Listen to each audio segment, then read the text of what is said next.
Can you hear me now? Yes. Okay, is that better? Yes. Okay. I had the joy Tuesday of taking part in a Quilt of Valor presentation at the Cheshire Public Library. You can sit if you'd like. I just lost my notes, so I'll have to go by memory.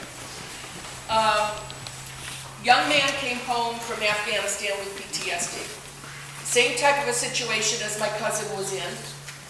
15 men in 3 Jeeps. The 3 men, one man in each Jeep that was in the center of the back seat all survived. 15 men went out on a drill, 3 came back.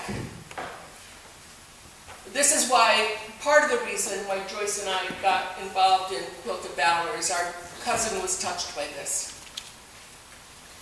But this young man, instead of using that PTSD as a crutch for the rest of his life, turned it around.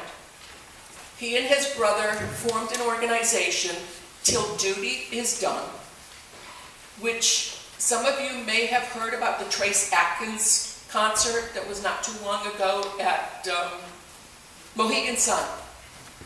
It was part of a day to honor veterans. There were companies there looking to hire vets. There was a group there with suits for homeless vets so that they could go out and look for a job. There were those there willing to provide housing for homeless vets. This young man could have just sat in a corner and said, I can't do anything. This is what he did with his trust and with his hope. The Trace Atkins concert, I've forgotten the figure that he said it brought in. There is a young man who lost all 4 limbs in Afghanistan.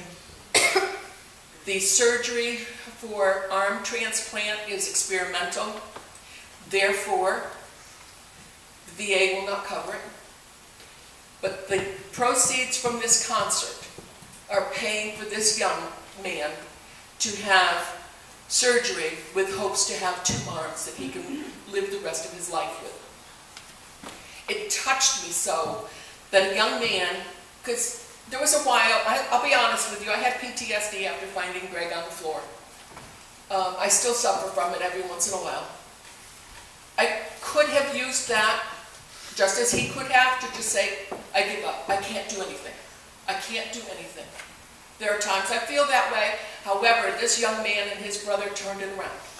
And I wanted to share that story with you because Quilts of Valor aren't just for those who may have been touched by war many, many years ago. They are used today as a comfort. This young man was so appreciative to think that someone cared enough about him to give him a quilt. And Kayla, you and I have to get together because I'm still working on a new one. But I just wanted to share that story with you. And thank you.